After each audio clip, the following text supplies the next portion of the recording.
یہ 4 چیزیں کبھی نہ چھوڑیں، اپنا روز کا معمول بنا لیں۔ پہلی، اللہ تعالیٰ کا ذکر نہ چھوڑیں، ورنہ آپ اس سے محروم ہو جائیں گے کہ اللہ تعالیٰ بھی آپ کو یاد رکھے۔ فَاذْکُرُونِی اذکرکم، تم میرا ذکر کرو میں تمہیں یاد رکھوں گا۔ دوسرا، شکر نہ چھوڑیں، ورنہ آپ نعمتوں میں اضافے سے محروم ہو جائیں گے۔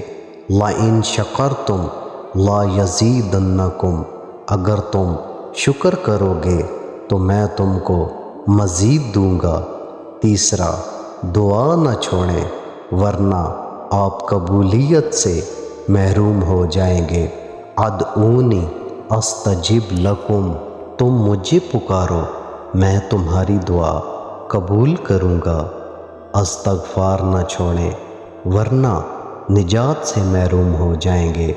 وَمَا كَانَ اللَّهُ مُعَذِّبُهُمْ وَهُمْ يَسْتَغْفِرُونَ، اللہ انہیں عذاب دینے والا نہیں ہے جب کہ وہ استغفار کرتے ہوں۔